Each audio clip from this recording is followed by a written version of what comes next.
సుందరాకాండ తాత్పర్యం 58వ సర్గ. మహాబల సంపన్నులైన హనుమంతుడు తదితర వానర శ్రేష్ఠులు ఆ విధంగా మహేంద్ర శిఖరాగ్రాన ఆసీనులై అనేకవచనీయ ఆనందంలో ఓలలాడారు. అమిత సంతోషం కారణంగా మహాత్ములైన వానర శ్రేష్ఠుల శరీరాలు పులకిరింతకు లోనవగా జాంబవంతుడు మానసికంగా సంతృప్తి పొంది ఉన్న హనుమంతుని అతడి లంక అనుభవాలను గురించి ఇలా ప్రశ్నించాడు. నువ్వు సీతాదేవిని ఎలా కనుగొన్నావు? ఆమె ఏ స్థితిలో ఉంది? క్రూరాత్ముడైన రాముడు ఆమె పట్ల ఎలా ప్రవర్తిస్తున్నాడు? ఓ కపివరేణ్య, అక్కడ జరిగినవి జరిగినట్లు ఉన్నవి ఉన్నట్లు మాకు చెప్పు. అక్కడ వ్యవహారాల గురించి తెలుసుకున్నాక మన తదుపరి కర్తవ్యం గురించి నిర్ణయిద్దాం. అంతేకాదు, మనం రాముని సన్నిధిలో ఏ విషయాలు చెప్పవచ్చో ఏవి చెప్పకూడదో కూడా వివేకవంతుడైన నువ్వే నిర్ణయించి మాకు స్పష్టంగా చెప్పు. ఇలా జాంబవంతుడు ప్రశ్నించగా పులకితాంతరంగుడైన ఆ హనుమంతుడు సీతాదేవిని తలుచుకొని ఆమెకు శిరస నమస్కరించి ఇలా చెప్పసాగాడు. సముద్రపు దక్షిణ తీరం చేరగోరి ఏకాగ్రచిత్తుడనై నేను మహేంద్ర పర్వతం మీద నుండి ఆకాశంలోకి పైకి ఎగరడం మీరందరూ చూశారు కదా. అలా ఆకాశంలో నిరాడంకంగా పయనిస్తూ ఉండగా నాకు ఒక భయంకరమైన విఘ్నం ఎదురైంది. దివ్యము మనోహరమైన ఒక బంగారమైన పర్వత శిఖరం సముద్ర జలాల నుండి హఠాత్తుగా పైకి లేచి నా మార్గానికి అడ్డంగా నిలిచింది. నా మార్గానికి అవరోధంగా నిలబడ్డ ఆ పర్వతాన్ని ఒక పెద్ద విఘ్నంగా భావించాను. ఆ దివ్యమయ సువర్ణగిరిని సమీపించగానే దాని తుత్తునియలు చేసి ముందుకు వెళ్ళాలనుకున్నాను. అంతే, సూర్యుడు వలె ప్రకాశిస్తున్న ఆ మహాపర్వత శిఖరాన్ని నా తోకతో కొట్టాను. ఆ శిఖరం 1000 ముక్కలు ముక్కలుగా బద్దలైపోయింది. కానీ ఏం అద్భుతం! ఆ పర్వతరాజు నే చేకొన్న కార్యోద్దేశ ప్రధానాన్ని అవగతం చేసుకున్నట్లు అమిత వాత్సల్యపూర్వకంగా నన్ను కుమార అంటూ సంబోధించింది. ఆ ప్రేమాస్పదమైన పలుకు నా హృదయాన్ని ద్రవింపజేసింది. ఆ పర్వతం ఇలా పలికింది. నేను ఈ సముద్ర జలాల్లో నివసిస్తున్నాను. నా పేరు మైనాకుడు. నేను నీ తండ్రిని వాయుదేవుడిని మిత్రుడు అవడంచే నీకు పినతండ్రి వంటి వాడిని కుమారా. పూర్వం మహాపర్వతాలకు రెక్కలు ఉండేవి. అవి ఆకాశంలో స్వేచ్ఛగా సంచరిస్తూ అనుకున్న చోట భూమి మీద వాలి భారీగా ప్రాణ నష్టం కలిగిస్తూ ఉండేవి. పాకాసురుని సంహరించిన దేవేంద్రుడు ఆ పర్వతాల దుష్ట ప్రవర్తనను తెలుసుకుని తన వజ్రాయుధంతో వాటి రెక్కలను ముక్కలు ముక్కలుగా ఖండించి వేశాడు. నాయన, సరైన సమయంలో మహాత్ముడైన నీ తండ్రి వాయుదేవుడు చేసిన సహాయం వల్ల ఒక్క నేను మాత్రమే దేవేంద్రుడి ఆగ్రహానికి బలి కాలేదు. నీ తండ్రి ప్రచండ వాయువులను సృజించి అమాంతం సముద్ర జలాలలో మునిగిపోయేటట్లు ఎగరగొట్టి నన్ను రక్షించాడు. శత్రువులను రూపుమాపే ఓ హనుమ, ధర్మాన్ని రక్షించే వారిలో శ్రేష్ఠుడు దేవేంద్రుడితో సమానమైన పరాక్రమం గలవాడు రాముడు. అటువంటి రామునికి సహాయపడడం నా విధిగా భావిస్తున్నాను. మహాత్ముడైన మైనాకుని పలుకులు విని నేను తక్షణమే నిర్వర్తించవలసిన రామకార్యం గురించి తెలిపి అక్కడ కాసేపు కూడా విశ్రమించే అవకాశం లేదని విన్నవించి అతడి అనుజ్ఞ పొంది ముందుకు సాగిపోవడానికి ఉద్యుక్తుడనయ్యాను. అప్పటిదాకా మానవ రూపం దాచి ఉన్న మైనాకు తన మానవ రూపం ఉపసంహరించుకుని మళ్ళీ యథాప్రకారం పర్వత రూపంలో సముద్ర జలాల్లోకి వెళ్ళి కనుమరుగయ్యాడు. అప్పుడు ఇక ఎంత దూరం పయనించవలసి ఉంటుందోనని యోచించి తదనుగుణంగా వేగాన్ని పెంచి చాలాసేపు ముందుకు సాగిపోతూ పోయాను. ఆ తర్వాత నాకు సురస అనే నాగమాత సముద్ర మధ్యంలో తారసపడింది. ఆ దేవి నాతో ఇలా పలికింది. ఓ వానరోత్తమ, దేవతలు నిన్ను నాకు ఆహారంగా కేటాయించారు. చాలా కాలానికి నీ వంటి వాడు లభించాడు. ఇప్పుడు నేను నిన్ను తినబోతున్నాను. నాగమాత సురస మాటలు వినగానే నా ముఖం వెలవెలబోయింది. చప్పున తేరుకొని చేతులు జోడించి ఆమెకు నమస్కరించి ఇలా అన్నాను. దశరథ కుమారుడు, శ్రీమంతుడు, శత్రు వినాశకుడు అయిన రాముడు తమ్ముడు లక్ష్మణునితో భార్య సీతతో వనవాసం నిమిత్తం దండకారణ్యంలో ఉంటున్నాడు. అలా ఉండగా ఒకరోజు దురాత్ముడైన రావణుడు సీతాదేవిని అపహరించుకొని పోయాడు. నేను రాముని ఆజ్ఞానుసారం సీతాదేవి వద్దకు ఇప్పుడు దూతగా వెళుతున్నాను. రాముని రాజ్యంలో నివసిస్తున్న నీకు రామకార్యంలో నాకు సహాయం వనగూర్చడం ఎంతో ఉక్తమై ఉంటుంది.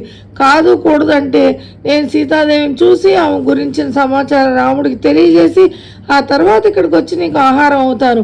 ఆడిన మాట తప్పను, ప్రతిజ్ఞ చేసి చెప్తున్నాను. నా విన్నపాన్ని విని ఇచ్చానుసారం రూపాలు ధరించగల ఆ సురస నన్నెవరూ నా అనుమతి లేకుండా దాటిపోలేరు. ఇది నాకున్న వరం అని ప్రత్యుత్తరం ఇచ్చింది. ఆమె జవాబుకు స్పందనగా నేను క్షణంలో నా శరీర పరిమాణాన్ని 10 యోజనాల పొడవుకు, నా చుట్టుకొలతను 5 యోజనాల మేరకు పెంచాను. నా చర్యకు ప్రతిస్పందనగా ఆ సొరస పెంచిన నా శరీరం ఇమిడిపోయేంత వెడల్పుకు తన నోటిని తెరిచింది.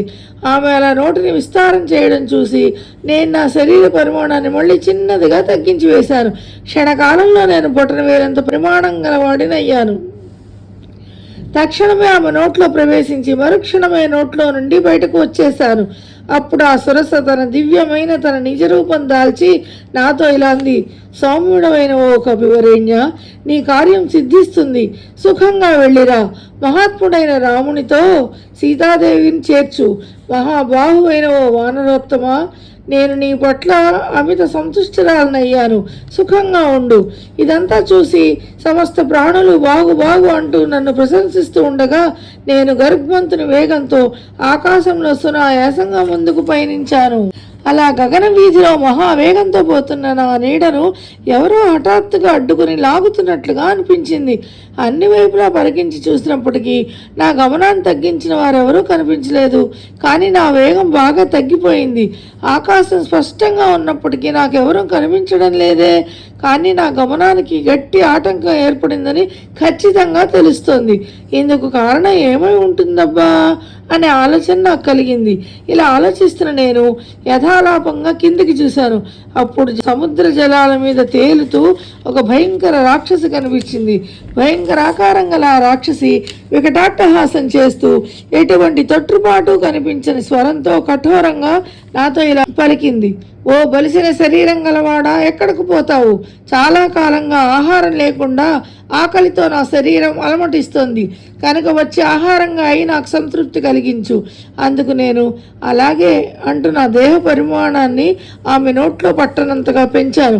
నన్ను అమాంతం భక్షించే ఉద్దేశంతో భయంకర రాక్షసి కూడా తన నోటిని విపరీత పరిమాణాల్లో విస్తరించసాగింది.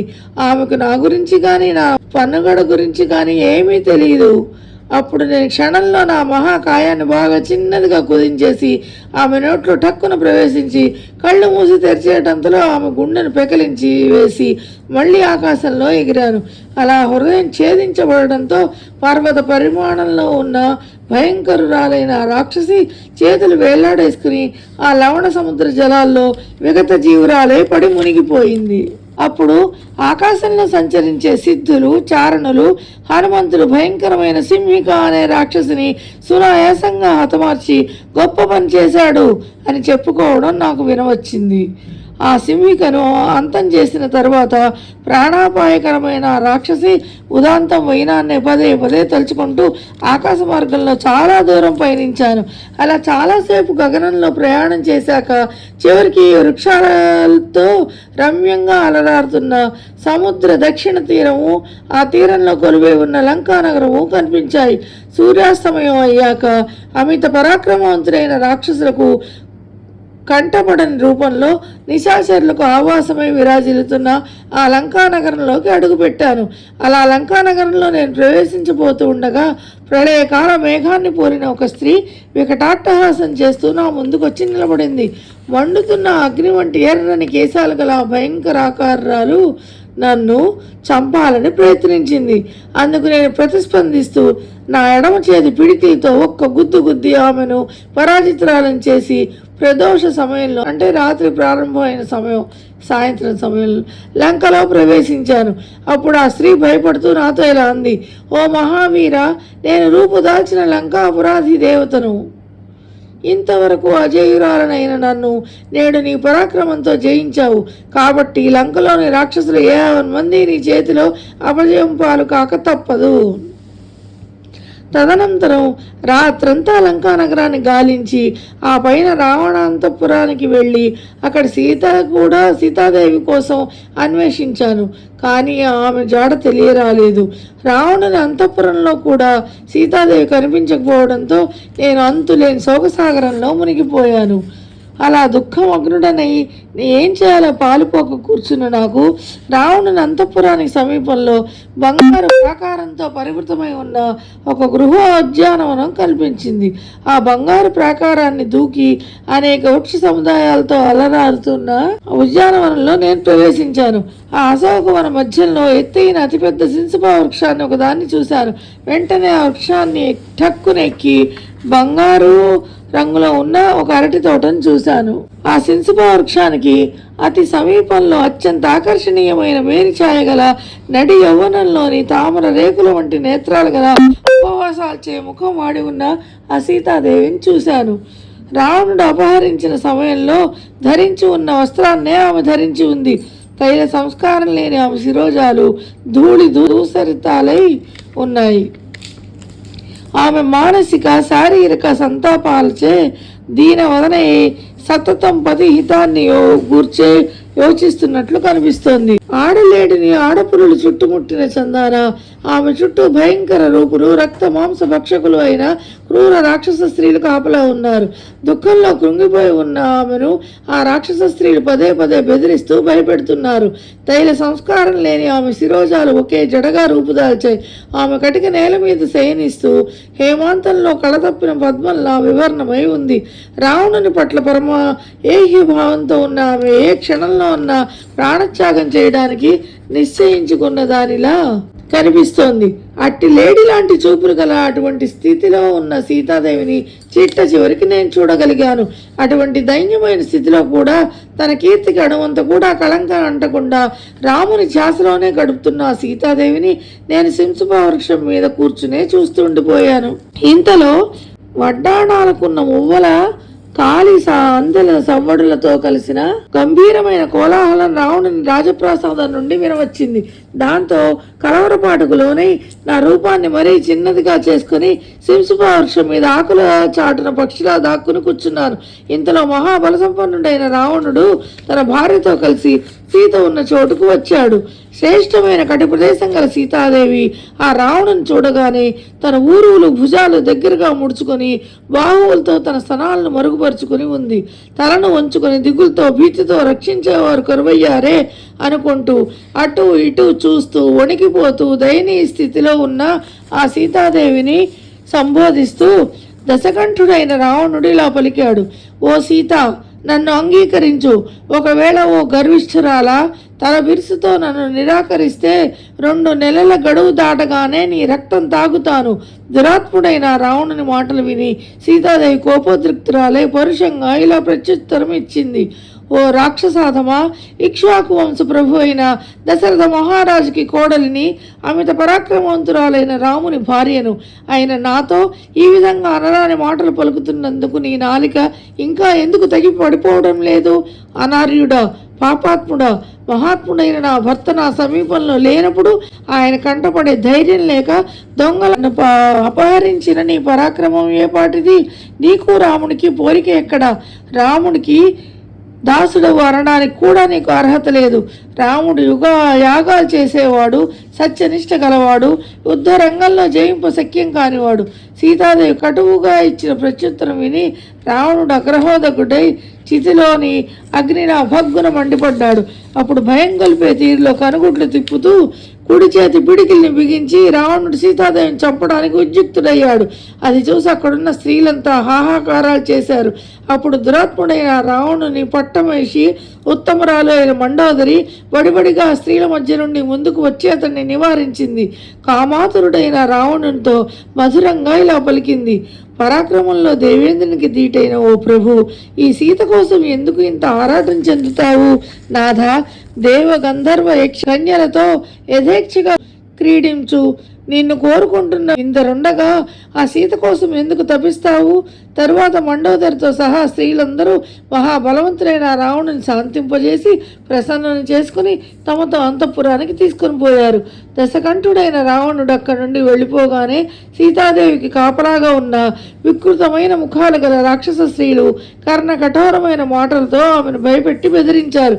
సీతాదేవి రాక్షసాంగంలో బెదిరింపులు మాటలను గడ్డి పోసతో సమానంగా పరిగణించింది. వారి బెదిరింపులు గర్జనను ఆమె మీద ఎటువంటి ప్రభావాన్ని చూపలేకపోయాయి. పచ్చి మాంసాన్ని తినే ఆ రాక్షస స్త్రీలు తమ బెదిరింపులలో వ్యర్థం కావడంతో ఏం చేయాలో పాలుపోక చివరికి సీతాదేవి దృఢ నిశ్చయాన్ని రావణుడికి తెలియచేసింది. తదనంతరం సీతాదేవి మనస్సును మార్చగలమనే ఆశ అడుగంటిపోగా ఆ రాక్షస స్త్రీలు నిస్పృహ చెంది మాట్లాడకుండా ఆమె చుట్టూ చేరి పడుకుని నిద్రపోయారు.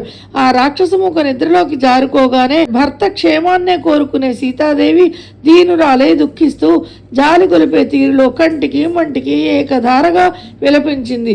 ఆ సమయంలో నిద్రిస్తున్న ఆ రాక్షసాంగనల మధ్య నుండి హఠాత్తుగా త్రిజట అనే రాక్షస స్త్రీ లేచి ఇలా పలికింది, మీ ఆకలి తీర్చుకోవడానికి ఒకరినొకరు చంపుకు తినండి.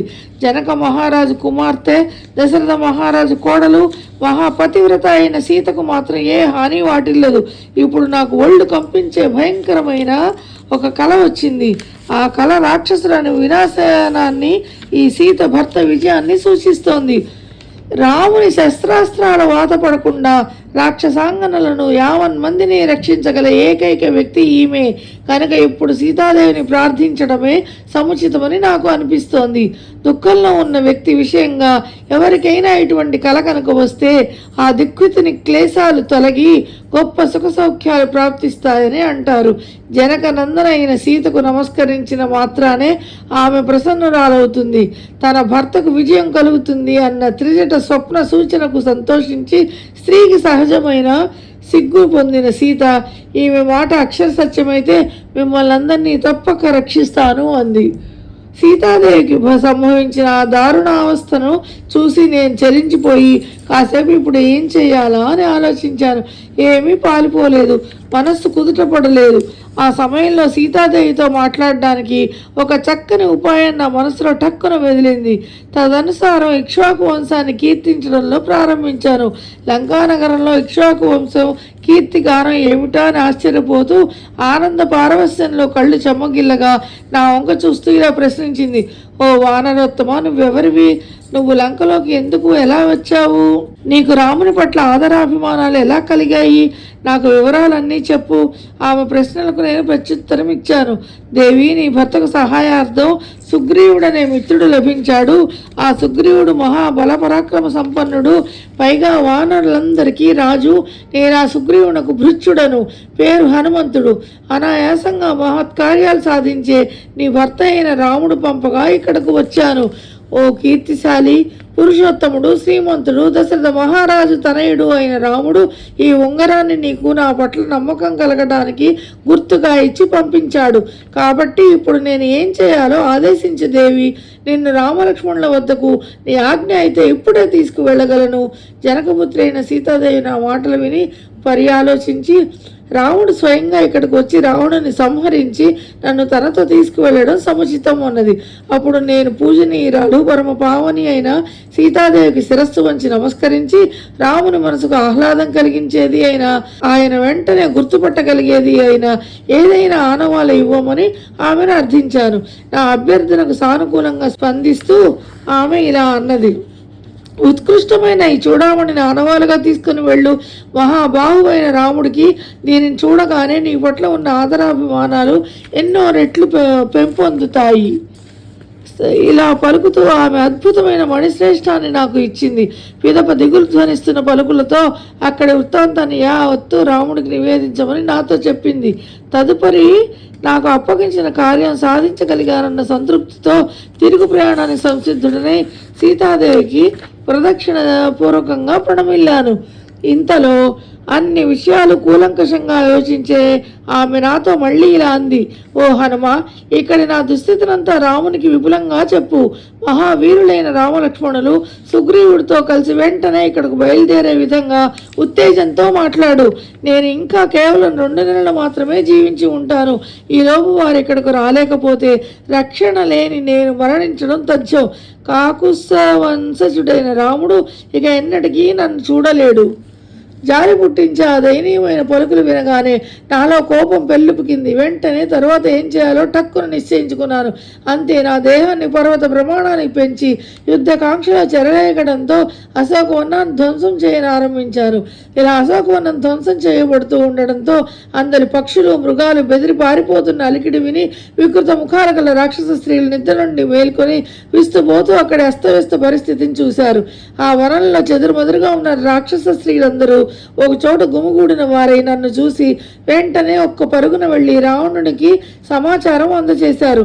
మహాబల సంపన్నుడమైన ఓ రాజా, నీ పరాక్రమం గురించి ఏ మాత్రం తెలియని దురాత్ముడైన ఓ వానరుడు ప్రవేశింపు అలవిగాని నీ అశోకవనాన్ని ధ్వంసం చేశాడు.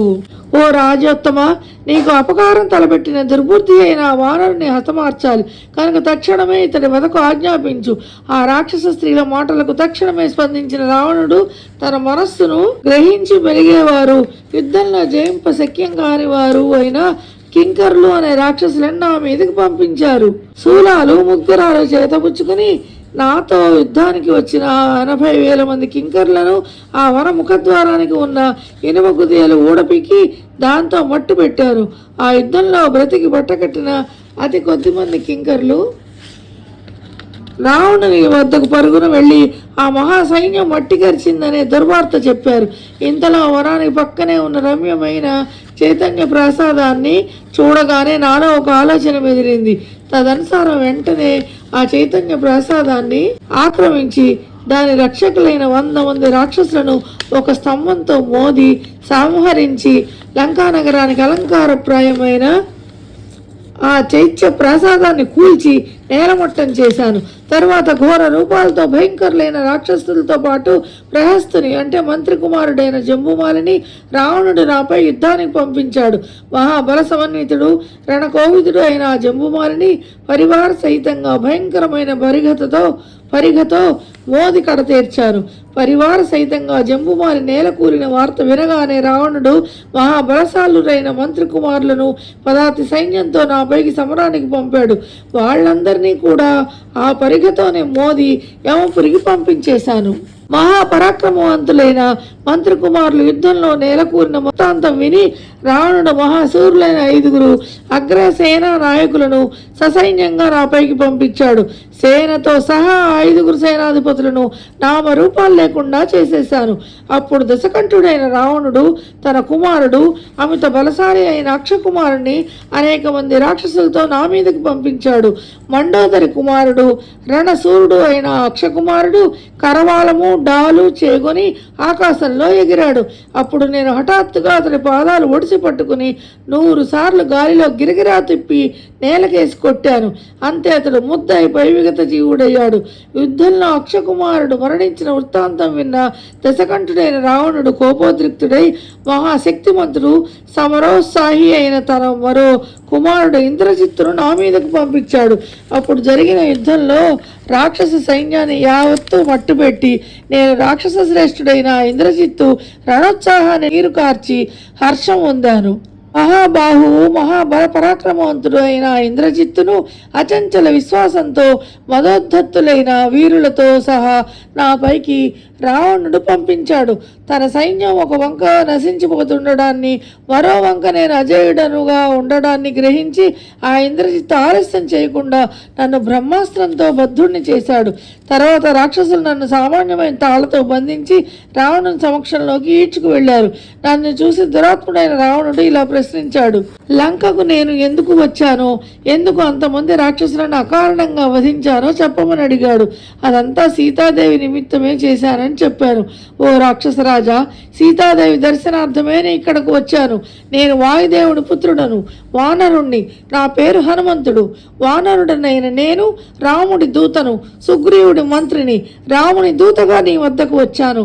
మహా తేజస్శాలి వానర రాజు అయిన సుగ్రీవుడు నీ కుశలం అడిగాడు. ధర్మార్థ కామములతో కూడింది, నీకు మేలు కొనగూర్చేది అయిన హితవాక్యం సందేశంగా నా ద్వారా పంపించాడు. విస్తారములైన వృక్షాలతో కూడుకున్న ఋష్యముఖ పర్వతం మీద నివసిస్తూ ఉండగా మహాపరాక్రమవంతుడైన రామునితో నాకు అంటే సుగ్రీవునికి మైత్రి ఒనగూరింది. రాక్షసుడొకడు నా భార్యను అపహరించాడు. ఆ విషయంలో నీవు సాయశక్తిలో నాకు సహాయం అందించాలి అని ఆ రాముడు నన్ను అడిగాడు. అప్పుడు నేను అంటే సుగ్రీవుడు వాలిని వధించవలసిన అగత్యాన్ని తెలిపి ఆ విషయంలో నాకు ప్రతి సహాయం చేస్తారని వాగ్దానం చేయండి అని కోరాను. అప్పుడు వాలి వలన రాజ్యాన్ని కోల్పోయిన నాతో సుగ్రీవునితో మహాప్రభువు లక్ష్మణ సమేతుడు అయిన రాముడు అగ్ని సాక్షిగా స్నేహం చేశాడు. తర్వాత ఆ రాముడు యుద్ధంలో ఒకే ఒక్క బాణంతో వాలిని సంహరించి వానర నాయకుడైన నన్ను అంటే సుగ్రీవుణ్ణి వానరులకు మహారాజును చేశాడు. కనుక రాముడికి అన్ని విధాలా సహాయపడడం నా విధి. అందుచేత మైత్రీ ధర్మాన్ని పాటించి ఈతన్ని హనుమంతుణ్ణి నీ వద్దకు పంపించాను. వానర వీళ్ళ చేతిలో నీ సేనలు రూపుమాపబడక మునిపే నువ్వు సీతాదేవిని శ్రీరామునికి అప్పగించు. లోకంలో వానర వీరుల బల పరాక్రమాల ప్రభావం ముందు ఎవ్వరూ ఎరుగంది కాదు. దేవతల ఆహ్వానంపై యుద్ధంలో వారికి సైతం సహాయంగా వానరులు వెళ్ళడం కద్దు. వానర రాజైన సుగ్రీవుడు ఈ సందేశాన్ని నీకు పంపించాడు అని నేను రావణునితో చెప్పాను. వెంటనే అతడు పట్టరాని కోపంతో దహించి వేస్తున్నట్లు చురచుర నా వైపు చూశాడు. దురాత్ముడు క్రూర కర్మలు ఆచరించేవాడైన రాముడు నా శక్తి సామర్థ్యాలు అంచనా వేయలేక నన్ను వధింప ఆజ్ఞాపించాడు. అప్పుడు స్వయాన రావణుని సోదరుడు ధర్మాత్ముడు అయిన విభీషణుడు నా విషయం ఆ రాక్షసరాజుని ఇలా ప్రశ్నించాడు. ఓ రాక్షసోత్తమ, ఇలా చేయడం ససేమిరా తగదు. నీ నిర్ణయాన్ని మార్చుకో. నీ పద్ధతి రాజనీతికి విరుద్ధంగా ఉంది. ఓ రాక్షసేంద్ర, దూతవధ రాజనీతి శస్త్రాలతో ఎక్కడా కానరాదు. హితవాది అయిన దూత తన ప్రభు సందేశాన్ని ఉన్నట్లు చెప్పవలసి ఉంది. అతడి నుండి శత్రుపక్ష సమాచారాన్ని మాత్రమే తెలుసుకోవాలి. సాటి లేని పరాక్రమవంతుడా, ఒకవేళ దూత ఘోర అపరాధం చేసినప్పటికీ అతడికి అంగవైరూప్యం కలిగించవచ్చేమో గాని ఎక్కడా శాస్త్రాలలో దూతవధ విధింపబడలేదు. విభీషణ్ణి విన్నపంలో యుక్తతను గ్రహించిన రావణుడు నా తోకకు నిప్పంటించమని రాక్షసులను ఆదేశించాడు. రావణుడు అలా ఆజ్ఞాపించిందే తడవుగా రాక్షసులు జనపనార గుడ్డలను గుడ్డపీలికలను తెచ్చి నా తోకకు గట్టిగా చుట్టారు. క్రూర స్వభావాలైన ఆ రాక్షసులు ఓర్పు లేని వారై నన్ను కర్రలతో కొడుతూ పిడికిళ్లతో పొడుస్తూ నా తోకకు నూనె పోసి నిప్పంటించారు.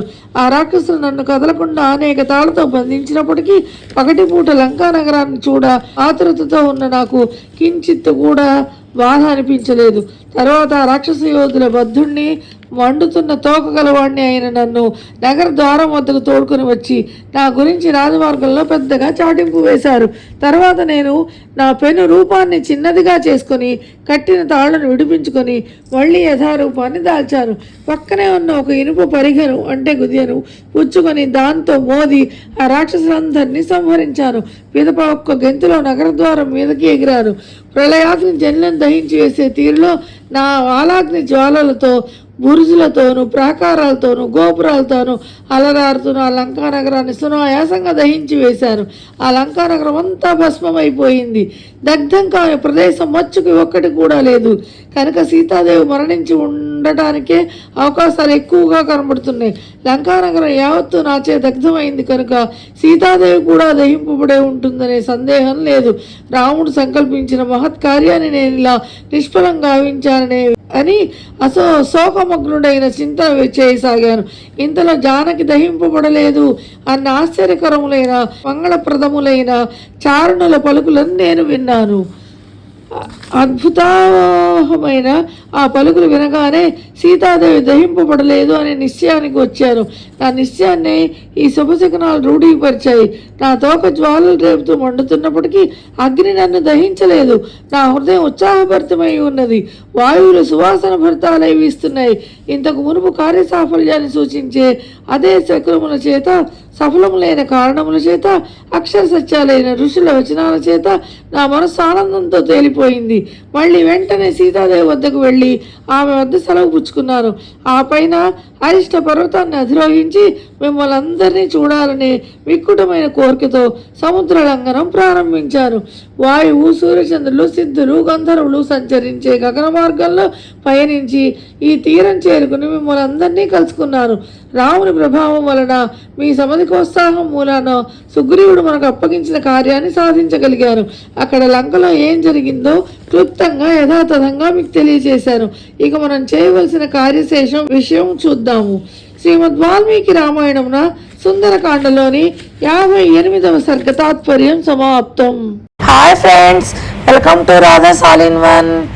Please like, share and subscribe my channel. Comment also please. Thank you for watching.